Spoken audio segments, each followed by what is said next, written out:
there's a real need for independent television journalism in India. We have independent efforts on the webs, talking about blogs and so on, but television is a different ball game, and there is need for doing something systematic and resourceful to get independent television in place. Because on television, as I see it, I don't see anything with the traits of truly independent television. You may have some independent voice occasionally given a chance, but you do not have independent television programming.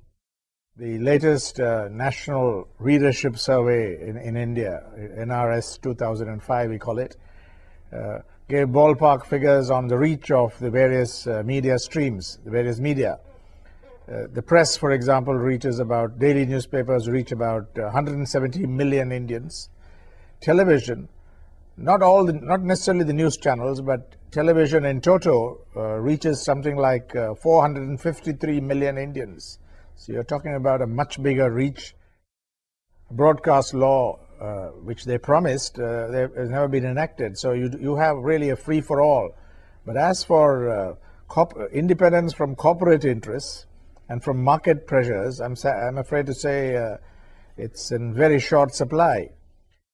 The Vajpayee government and the present government, headed by Prime Minister Manmohan Singh, I think have more or less the same policy, which is an obsession with getting permanent membership in the Security Council. Now, there's nothing wrong in aspiring to that, but if you are obsessed with it at the expense of other considerations, your relations with the non-aligned movement, with asserting independence on many areas, I think it becomes a little bit of an affliction. On the war in Iraq, the United States initially put tremendous pressure on the Vajpayee government to send Indian troops, something like 17 or 18,000 of them, more or less as cannon fodder. And within the armed forces, there was interest because they paid much more if you go for that sort of thing. And our then Deputy Prime Minister L.K. Advani, during a visit to the U.S., more or less indicated that this was on, and it required a lot of pressure of public opinion, because the war, I think, was very quickly, it was clear it was unpopular in India. Letters to the editors of newspapers indicated that, and many other indications. So I think Prime Minister Vajpayee caught this swing in the public mood, and came out against it in the nick of time. So the policy was saved.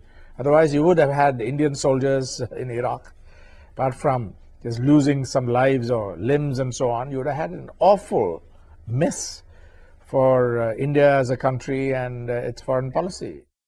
Similarly, I think the most striking recent example was what we call, editorially in the Hindu, India's shameful vote against Iran. Nothing explained it. It made no sense except in terms of a surrender.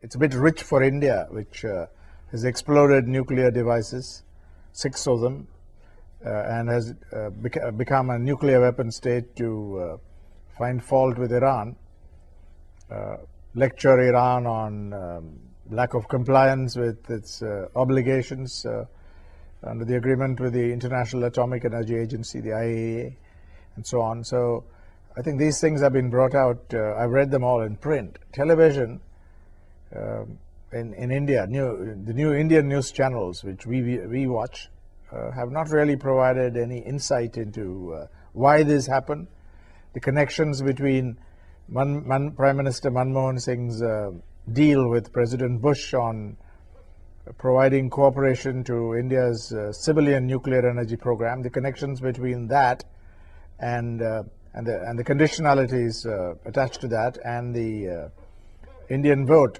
which came as a bolt from the blue. It was totally contrary to what the Indian foreign minister had said right up to the vote.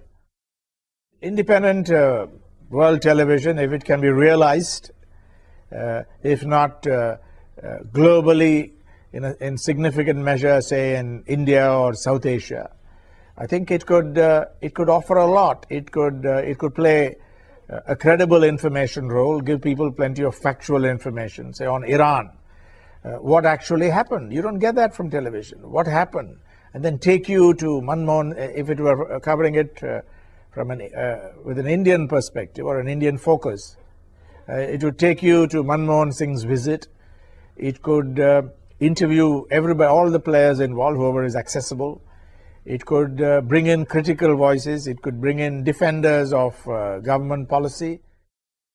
Television dumbs down. It's adapted doing it, commercial television.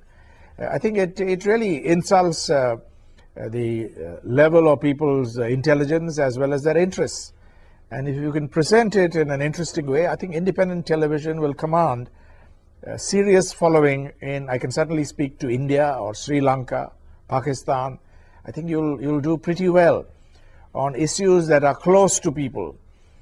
The war in Iraq, what the US is attempting to do, the pressures that that operate on India's foreign policy as it seeks to project its power.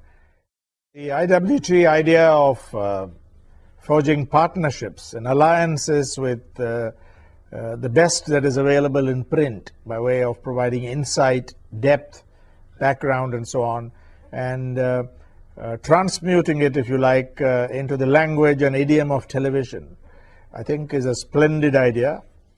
The Indian theatre, where the media have become, the news media have become truly big players, I think could be a very promising theatre for this experiment, if you like, of forming these alliances on issues that matter in the country, in the region, and indeed globally.